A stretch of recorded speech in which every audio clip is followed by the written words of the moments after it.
The phone rang at 2:58 a.m., slicing through the silence like a knife through glass. Winter had settled into the city streets, a brittle frost coating every car and curb, turning the sidewalks into mirrors under the streetlights. I lay frozen in bed, the hum of the heating system the only sound, until my thumb hovered over the screen and I saw the caller ID. Lila. Bear. My chest tightened. Dad.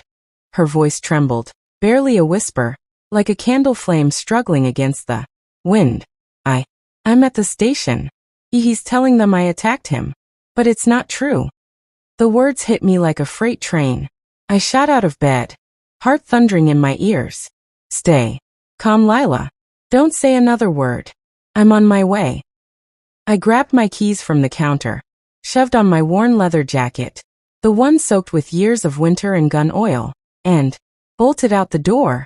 The drive to the Southside precinct was a blur of frozen streets and flickering streetlights. Each intersection felt like a test, a slow-motion gauntlet of traffic and shadows. I tried to recall how we'd ended up here. Her stepfather, Gregor Vale, charming in public but a storm behind closed doors.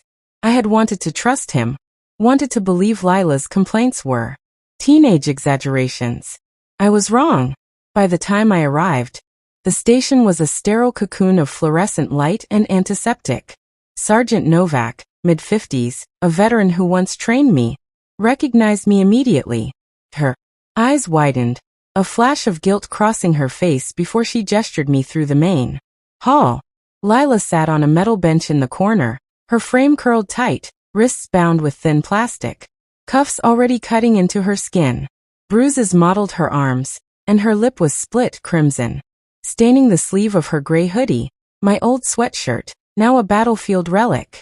Gregor stood across the room, towering, his tailored coat disheveled, a faint smirk lingering even as his facade cracked under inspection. Officer Jensen, young barely out of the academy, approached me nervously. His hands trembled over a clipboard. Sir, I didn't know who she was. His words barely formed. His eyes darted toward Lila and Gregor. The panic was raw, palpable. I cut the cuff with one hand, not trusting the boy to make the decision. Lila collapsed against me, trembling. Her eyes were wide, scanning the room for allies, finding only me. Gregor spoke smoothly, venom wrapped in charm. She attacked me first. Knife, she lunged at me. You have to believe me. Lila's sobs pierced the air. He hit me first. He slammed me into the counter. I didn't touch him. I turned to Jensen, voice low, cutting through the tension like steel. Where's the recording? He swallowed hard. She called 911. Audio only. Timestamp, 11:46 p.m. It doesn't match his story. Gregor's jaw tightened. He tried to mask it with a forced smile, but the room caught the flicker of his panic. The lie was crumbling. We moved into the hallway, away from the glare of the main desk. Jensen pulled up the footage from the building cameras. Gregor dragging Lila inside, no knife in her hand, lights flicking out as though someone had staged it. Seconds later, she emerged bleeding, hoodie torn, desperate, dialing for help. Lila's voice cracked as she buried herself against me. I thought no one would believe me.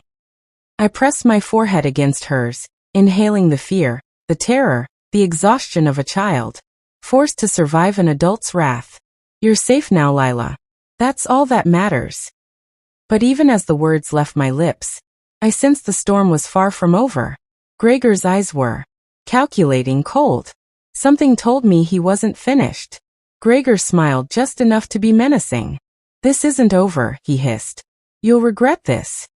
And I knew deep in my bones that tonight was just the beginning. The precinct smelled like bleach mixed with fear, a scent that crawled into your chest and refused to leave. I held Lila close, feeling her trembling like a leaf in a storm. Her hoodie was shredded at the sleeve, dark with dried blood, and her wide eyes flicked between me and Gregor as if she could measure danger by sight alone. He stood tall, broad-shouldered, dangerous in a calm, calculated way. The smirk he had, perfected for family gatherings, was gone, replaced by a cold, precise glare that could freeze a room. Every movement he made screamed control, until he realized he had none. Officer Jensen hovered beside us, hands shaking as he clutched a tablet. "Sir, the audio. The hallway footage. They don't match his story," he said, voice cracking like brittle glass. His gaze darted to Gregor, who tried to mask the twitch in his jaw with a slow exhale. "It's all manipulated. Kids these days, apps, deepfakes, edited recordings," Gregor said, his voice smooth as silk but dripping with menace. I ignored him, focusing on Lila's tiny frame in my arms. Her fear mixed with courage, a flame that refused to die. Ramirez, sharp-eyed and battle-tested, stepped forward, braid swinging. As she positioned herself near Gregor, "He's done this before. Multiple complaints, different states. Every time conveniently resolved." The words hit like a hammer. Shame, anger, guilt, they swirled together. Every time I had doubted Lila, every time Gregor's lies had felt more believable than her trembling voice now, pressed like ice against my chest. Lila whispered. "He said if I told, I'd end up in foster care, that no one would believe me." Her small voice cracked under the weight of years I hadn't realized she'd suffered silently. Rage boiled in my chest, but I forced it down. Panic wouldn't protect her. Steady hands. Steady heart. Jensen swiped through the tablet, showing images from the building's cameras. 11:42 p.m. Gregor dragging her inside. No naif.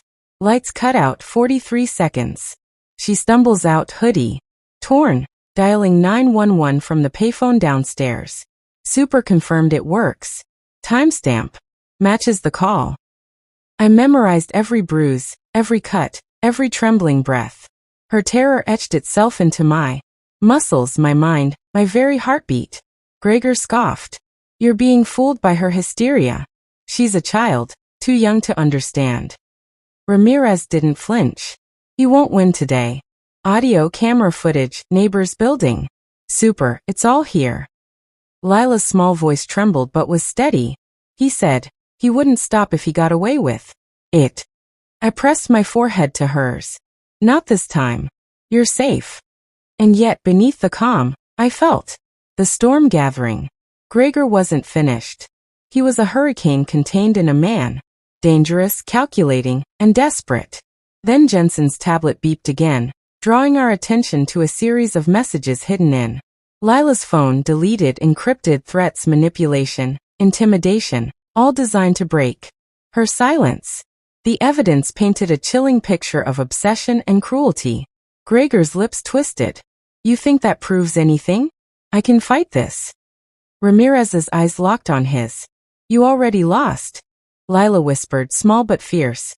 "He can't touch me anymore because you're here." A shiver ran down my spine. But then my phone vibrated in my pocket. A live notification from an unknown source flashed across the screen. "Someone is watching. Now." I froze, heart hammering. The danger wasn't over. It had just shifted. Gregor's reach extended beyond the precinct, beyond evidence, beyond the law. The storm was still out there, and this time it was watching, waiting. And for the first time, I realized protecting Lila wasn't just about proving the truth. It was about surviving what came next. Who was watching her, and how close had they already gotten? The answer would hit faster than we could run. The station felt alive in a way that made my skin crawl. Fluorescent lights humming like warning sirens. Lila clung to my arm, her small body shaking against mine. Every inch of her fear radiated outward, making the room smaller, tighter, suffocating. The torn sleeve of her hoodie revealed bruises that glimmered under the harsh lights, each mark a testament to the night she had endured. I had faced danger before. Armed robbers, desperate criminals, and high-speed chases. But nothing compared to the panic of realizing your child is in immediate danger while the law itself seems uncertain. Officer Jensen's voice broke through my focus. "Sir, there's an anomaly on the cameras. Third floor blind spot. Someone is moving there right now." My chest tightened. The sense of safety I had counted on evaporated. Gregor, calm on the surface, masked the subtle twitch in his jaw. He knew his facade was cracking. Lila whispered, voice barely audible. Dad, he said he'd send someone. He said no one would ever believe me. Rage and guilt collided in me. Every time I had doubted her, every time I had hesitated, this moment reminded me of why hesitation could cost lives. I couldn't let it happen again. I scanned the room. Ramirez, ever vigilant, positioned herself between Gregor and the exit. Her braids swayed like a pendulum, measuring the tension in the air. Lock down the precinct, she ordered. No one in or out. Any movement, we respond. Gregor smirked, voice smooth, dripping with venom. You think you can stop me? Truth is slippery. People see only what they want to see. I pressed my forehead against Lila's hair. Not this time. You're safe now, I whispered. Her nod, small but determined, anchored me. Then Jensen's tablet pinged again. My heart skipped. The footage revealed a shadowy figure slipping through the rear entrance. Unauthorized, gloved, silent. Someone had infiltrated the precinct while we focused on Gregor. I moved instinctively, instincts sharpened over years of law enforcement. Ramirez followed, positioning Lila behind us. The intruder froze, a young man, pale, shaking, clearly terrified. I was told to scare her, make her think she's never safe, he stammered. Gregor's smirk vanished. His face paled. The predator suddenly became desperate. Realizing his reach had begun to unravel, Ramirez stepped forward, gun steady. You're done. No more games. Stay where you are. Lila's eyes brimmed with tears, fear blending with relief. Her small hand gripped mine as if anchoring both of us to reality. The intruder's confession revealed a horrifying truth. Gregor's manipulation extended beyond bruises and lies. He had planned terror, meticulously, targeting our sense of sanctuary. I knelt, brushing a strand of hair from Lila's face. We're still in this together. Nothing will break us. Her small, trembling nod reminded me of why I was here. Not as a former detective, not as a protector in theory, but as a father who would do anything to shield his child. But just as the tension seemed to reach a peak, my phone buzzed. An encrypted message glared back at me. You think you're safe. You're not. Watch tonight. Cold dread slithered down my spine. The storm had not passed. It had merely shifted. Whoever was orchestrating this, whoever had sent the intruder, was patient, calculated, and watching every move. And Lila's fight for safety was far from over. And in that moment, I realized the real battle wasn't in proving Gregor's guilt. It was surviving the network of threats he had left behind, silent, invisible, and deadly. The air in the precinct was heavy, thick with the scent of antiseptic and fear. Every hum of fluorescent light felt like a countdown. Lila clung to my side, small and trembling yet sharp-eyed, as if sensing the danger I could only half see. I had navigated crime scenes, riots, and armed confrontations, but nothing tested a parent's instinct like watching your child fight for her life while the law wavered. Officer Jensen handed me a tablet, voice tight. Sir, there's more. Background checks on Gregor's past, and it's extensive. My stomach dropped. Extensive was a polite understatement. Domestic complaints, harassment cases, threats, and my old case files, buried in memory like embers waiting to ignite. I froze. One name, one incident leaped out. Gregor's brother, Darius Lang.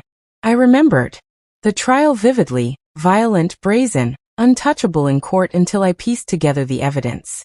He'd sworn revenge on anyone who'd dared challenge the family. And Gregor's face, smirking and confident, suddenly seemed a reflection of that same cold calculation. Lila's voice cracked. Dad, is he like them? Her words struck harder than any punch could. I crouched to her level, brushing a loose strand of hair from her tear-streaked face. No. You're stronger than him. Stronger than anyone who tries to hurt you. But the knot in my chest told me the story was far from over. Ramirez, ever alert, leaned in. We've reviewed his activity over the last 6 months. He's been meticulous. Every lie, every bruise, every manipulation. It wasn't just about control. It was a setup, an echo of something from his past. And now he's escalating. I swallowed hard. Escalating. My mind raced. The attack tonight wasn't random. Every move had been calculated, every lie rehearsed, and yet there was a rhythm, a pattern I was just beginning to see. Then Jensen's tablet pinged again. This time, footage from a nearby security camera. Gregor leaving an empty apartment building. Glancing over his shoulder, a briefcase clutched tight. My heart pounded. Inside were things he had stolen. Documents, objects, proof of his prior manipulations. And then he paused, staring straight at the camera, smirk twisting into something darker. A silent promise. Lila tightened her grip on my jacket. Dad, he's coming back. I didn't respond immediately. Fear sharpened into resolve. Years of experience, instincts, honed in danger, fused with the raw protective force of being a parent. I whispered, "We're ready. Whatever he tries, we'll face it together." Suddenly, a soft knock at the office door. Not the routine kind. Hesitant. Calculated. "Officer." Ramirez froze. I moved toward it, senses screaming. Behind the door stood a young woman. Eyes wide, face pale. "Sir. I work for the building management. I think someone has been tampering with your daughter's apartment. Cameras doors, he's been watching her before tonight." My blood ran cold. Lila buried her face against my chest. All the signs we had missed, all the subtle warnings. Gregor wasn't just dangerous. He was orchestrating fear, shaping a trap that could extend far beyond what we imagined. I gritted my teeth, voice low, taut. "Lock everything down. Every exit. Every camera. He tries anything and we catch him immediately." Her small fingers tightened on mine. "Dad, what if he's stronger than before?" I swallowed the panic, masking it with a steady voice. "Then we fight smarter. Together." And then, as the precinct lights flickered for a brief second, a new sound cut through the tension, the faintest click of a lock, somewhere near the back hallway. I froze. Lila stiffened. Ramirez's hand hovered over her holster. And in that moment I realized, tonight, the echoes of the past weren't just stories. They were coming alive. Gregor's smirk wasn't just arrogance. It was a signal. He was still out there. Watching. Waiting. And whatever he had planned next would leave us with no room for mistakes. The city night pressed against the streets like a living, breathing shadow. Rain slicked.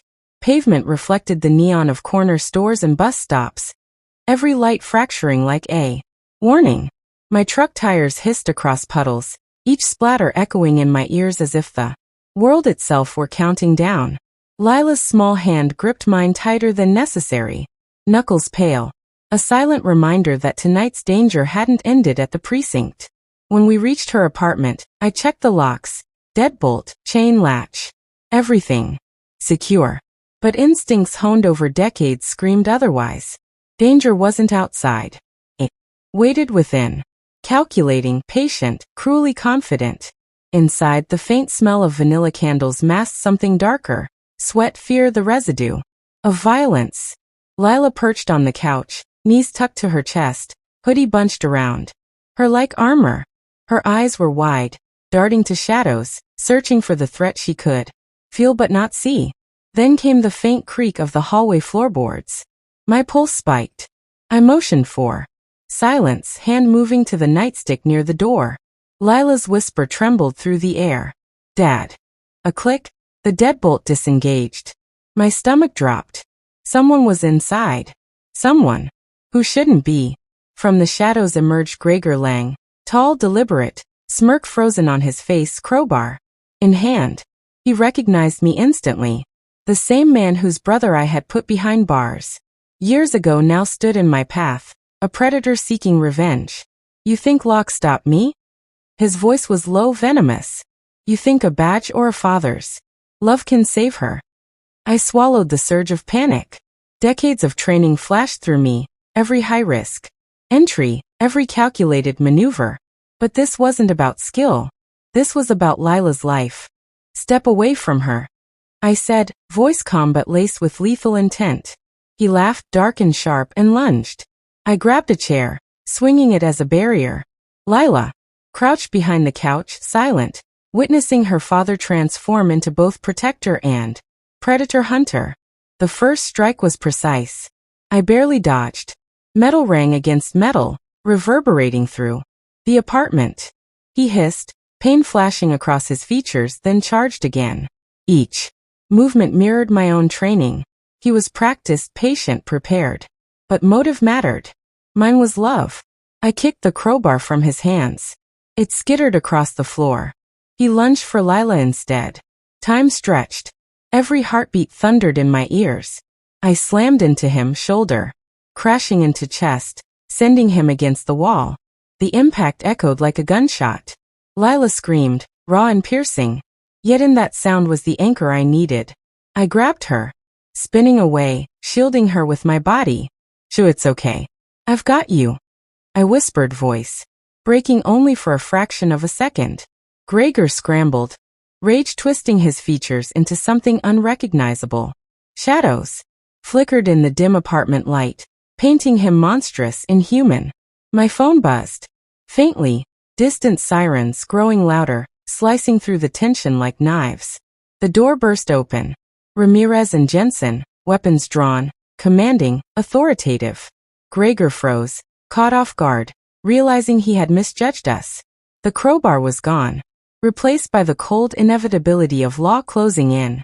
He snarled, a guttural, unhinged sound, lunged once more, but officers intercepted, restraining him. Lila clung to me, tears streaming, shaking, yet alive. Relief and adrenaline coiled together in a dizzying knot. I pressed her to my chest. "You're safe. You're safe now." Outside, the rain continued, soft and unrelenting, washing the city clean. Inside, I understood something fundamental. Survival isn't about winning a fight. It's about showing up. Every single time. Even when fear claws at your chest. Even when the world doubts you. As Gregor was led away, Lila's phone buzzed. A message from an unknown number. Encrypted. Chilling.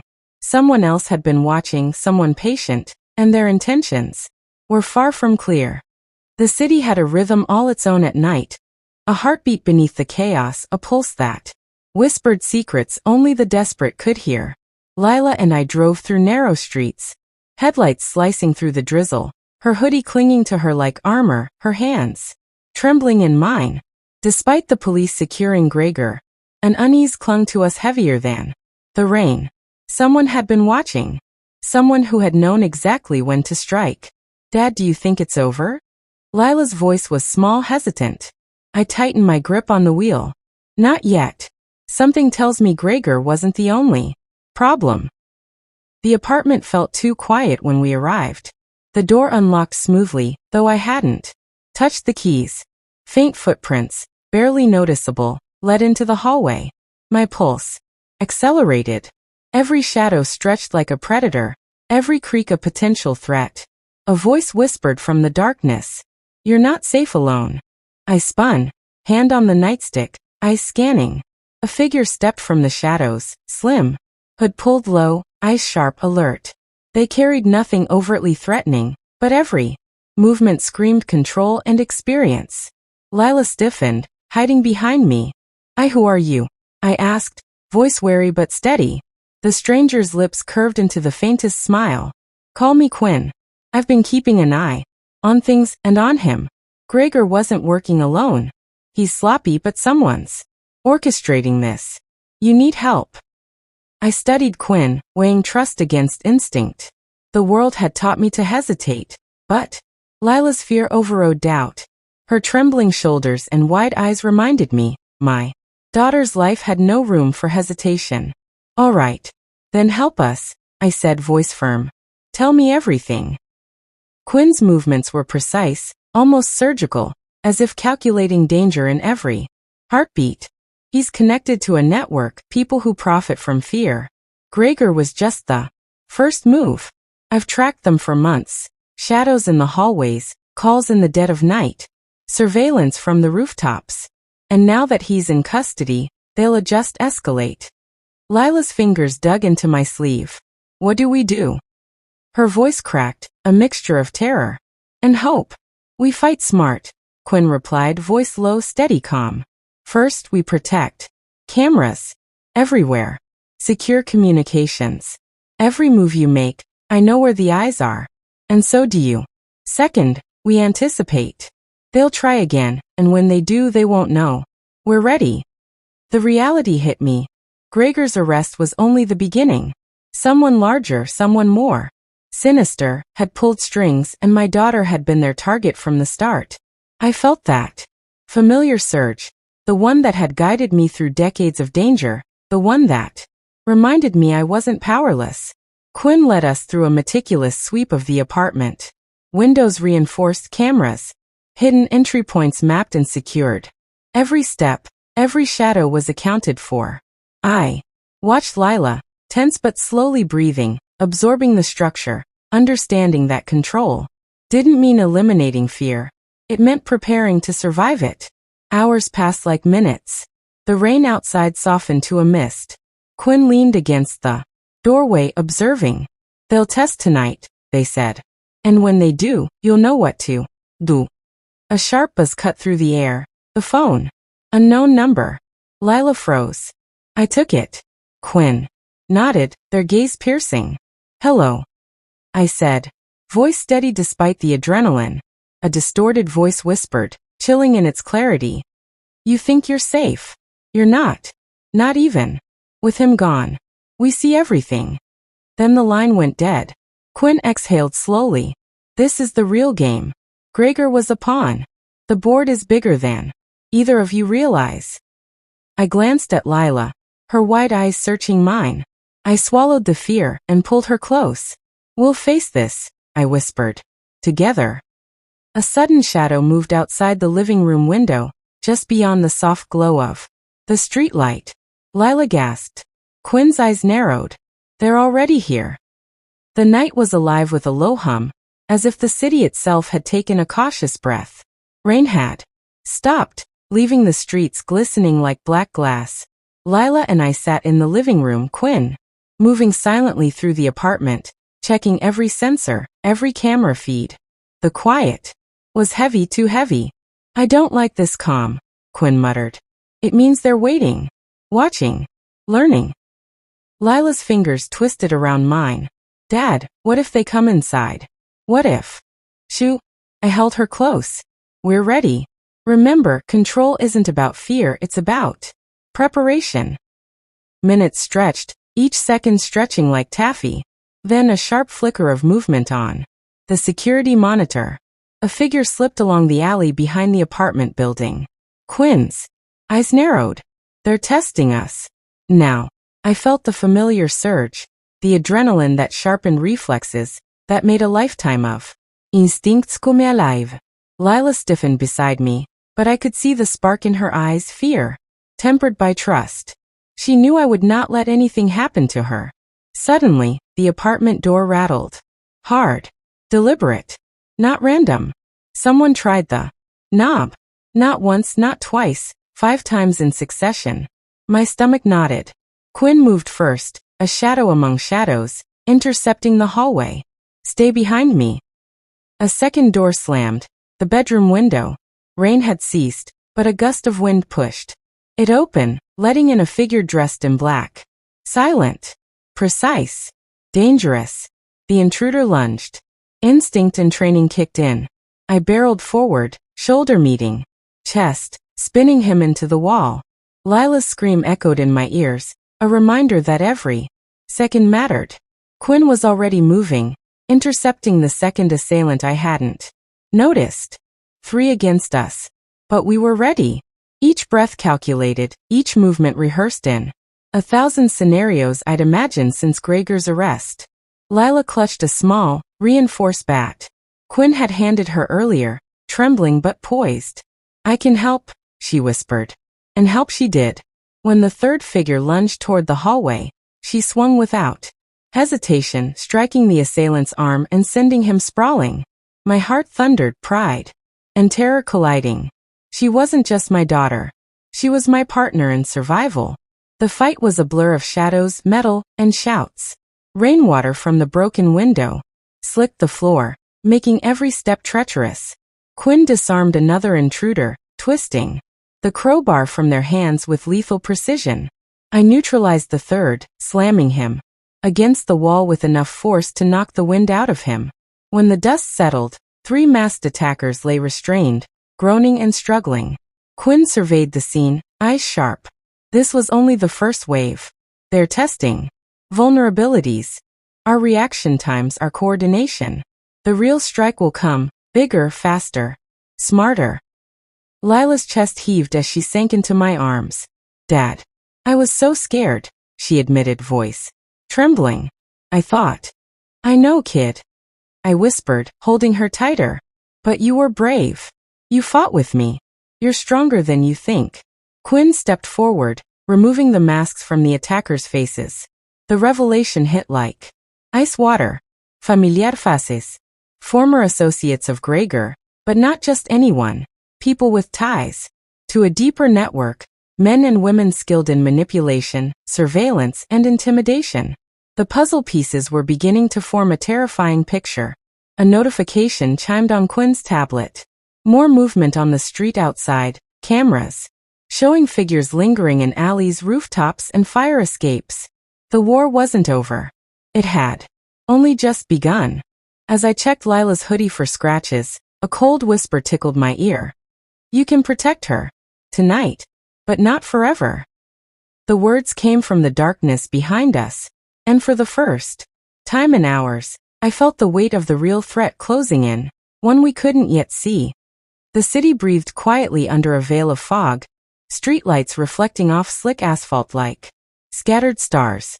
Lila sat on the couch, knees drawn to her chest, hands clutching a blanket that did little to shield her from the fear tightening her chest.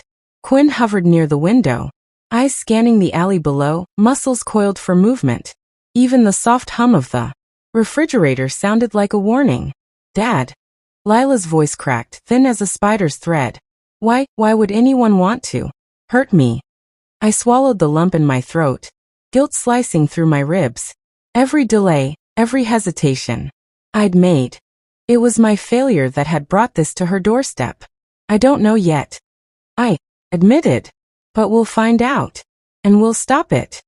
Quinn's tablet buzzed softly, illuminating their focused face. It's bigger than Gregor, they said quietly. He was just the first layer. There's a network. People who track, manipulate, and anticipate. They marked you both long before tonight. Gregor. He was testing you.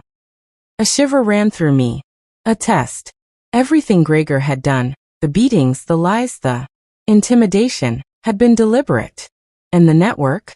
They were patient predators, waiting for the perfect moment to strike again. Quinn swiped through the tablet. Footage from outside the school, the grocery store even. Snippets of Lila's high school. Everything cataloged, every routine observed. They want compliance, silence, fear. Gregor thought he was the final piece. He wasn't. He was a scout. Lila's hand tightened on mine. They've been watching me? I nodded. Every step, every moment, every quiet second. And now they're ready to escalate. A sudden flicker in the corner of the room made us all freeze. Quinn's eyes darted to the shadows. Don't turn your back. The lights dimmed, then flickered. A soft click echoed. Someone had triggered the motion sensor. Lila's grip on my sleeve was iron. My pulse raced, muscles tightening. Then the whisper came, smooth and cold, curling into my ears like smoke. You think surviving Gregor was enough, but you've only just begun. The words carried a precision that made my stomach knot. Quinn's jaw tightened. This isn't random. It's personal. Someone who knows you, who hates you, who wants to break her and make you watch. Lila's voice trembled. Who would do that? I swallowed. Someone obsessed with control. Someone who wants me to fail. To fail her. The tablet pinged again. New footage from outside Lila's school. A hooded figure placed a package at the foot of the steps. Vanished into the shadows.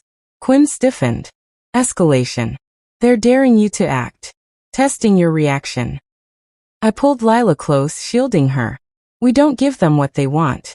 Not fear. Not silence. Not control. Quinn nodded, voice low but steady. Tonight we prepare. Tomorrow we act. The security camera feed across the street caught a glimpse of a figure on a rooftop, silent, motionless, surveying us like a predator measuring its prey. Then they vanished, leaving only the whisper of wind in the fog. Lila's breath hitched. Dad, it's him. The real one.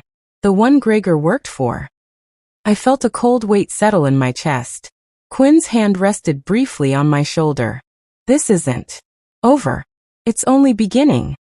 Outside, the city slept unaware of the storm gathering above, beneath, and around us. And inside, on our living room couch, Lila's small hand in mine reminded me why we couldn't fail. Because when the real hunter was watching, the game had only just begun, and the first strike was coming. The night air was sharp, biting through the thin walls of our living room, carrying the distant hum of the city that felt miles away. Every shadow seemed alive, twisting in the glow of the streetlights outside. Lila clutched my hand like a lifeline, eyes wide, reflecting every flicker of movement beyond the window. Quinn crouched near the door, tablet and headset ready, monitoring feeds from cameras we had set up in the last frantic hour. They're moving, Quinn whispered, voice tight. I can see multiple silhouettes approaching. From the alley. Timing is precise, almost military. I drew in a slow breath, muscles coiling, instincts from years on the force kicking in. Stay behind me. Don't make a sound. Not yet. The floorboards groaned as we shifted. Every creak sounded like a gunshot in the silence. Lila's grip was ice cold on my sleeve. Dad. I'm scared, she murmured. I bent down, voice low but steady. I know, kiddo. But fear isn't weakness. It's awareness. And awareness is power. Suddenly, a crash from the front window shattered the tension into 1,000 shards. Shards of glass sparkled in the lamplight as a figure lunged through, hooded, face hidden. Lila screamed, but I was already moving, shoulder first into the intruder, knocking them off. Balance. Quinn shouted instructions through the headset. Camera feed updated. 2 more coming. From the back alley. The first figure scrambled to their feet, pulling a knife glinting under the dim light. I blocked, twisted, and used momentum to slam them into the wall. Adrenaline burned every nerve. Screaming. Lila ducked behind the couch, trying to be brave, hands pressed over her ears. But I caught her eye, forcing a nod of reassurance. She was my anchor, my reason to keep every strike controlled, every move calculated. From the back, another figure emerged, more methodical, calm. My eyes widened. The way they moved, it was precise, rehearsed. Gregor was small time. This was the real orchestrator.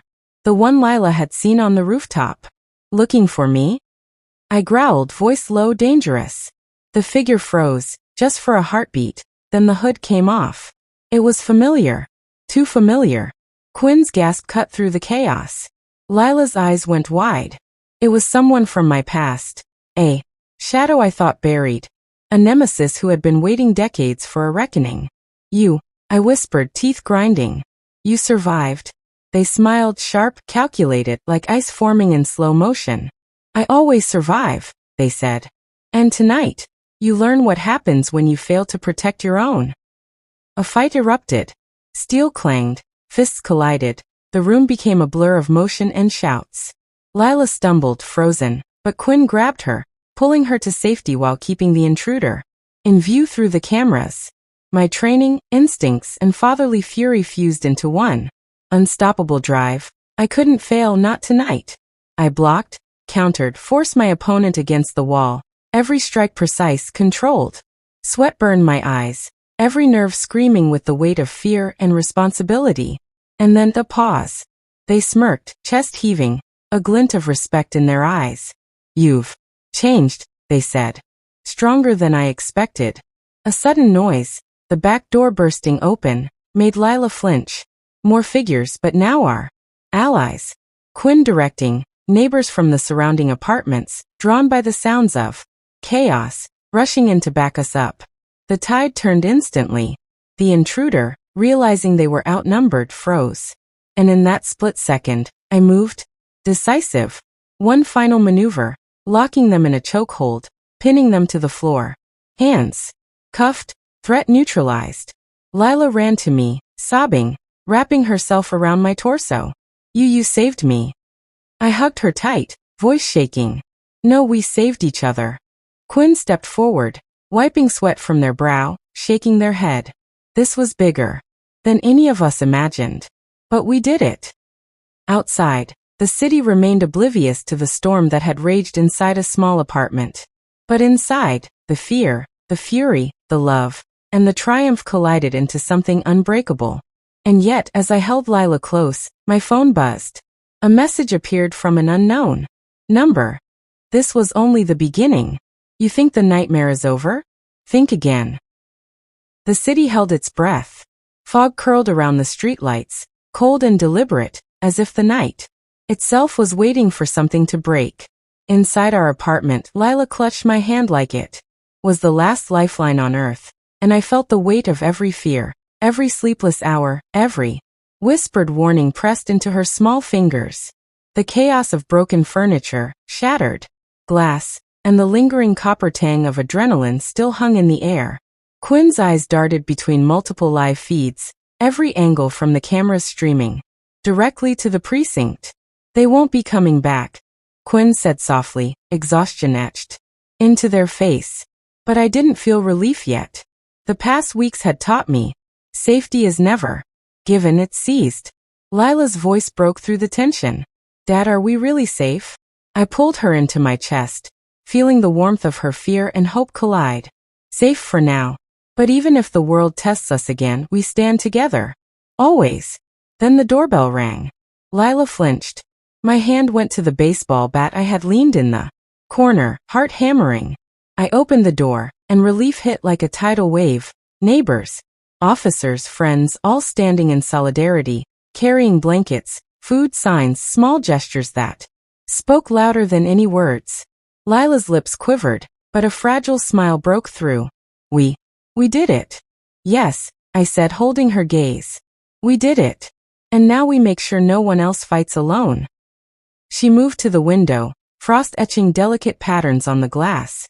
The first light of dawn crept over the rooftops, painting her face with something I hadn't seen in months. Hope. She wasn't just surviving anymore. She was resilience personified. A soft buzz from my phone pulled me out of the moment. A da notificação, Hadland. Protocol officially adopted citywide. Mandatory training begins next week. Your case will change lives. I swallowed hard. Every sleepless night, every bruise, every silent scream it had led here. Lila's eyes widened. Dad, we're heroes? I laughed softly. No. Survivors, Lila. Survivors do the impossible. Quinn leaned back, relief softening the lines on their face. You just changed the way this city protects its kids. You and Lila. Forever. Lila hugged me again, and I let the tension dissolve into warmth. The bruises, the chaos, the fear, it was all behind us now, turned into strength, not chains. Then she handed me a small box. Inside, a silver keychain engraved, Harlan Protocol. For us, she said. For everyone who needs to be believed. I clipped it to my keys, feeling its tiny weight as a promise. Outside, snow began to fall, soft and quiet, blanketing the night like a gentle shield. It was clean, infinite, like a second chance. A final message buzzed from the precinct. The city is watching. They will listen. Thanks to you. Lila's eyes sparkled. So, we really did it. I kissed her forehead. We did it. And now we live. Really live. She laughed softly, tugging me toward the window. Dawn broke fully, spilling light across the city. And in that moment I realized, we weren't just unbreakable. We were luminous. Survivors who carried hope in our hands, and a story that would guide others out of darkness. As the snow settled on the porch, Lila snapped a photo of her dorm room, light strung across the ceiling. A small figure in the window waved. We're orbiting now, Dad. And we bring others with us.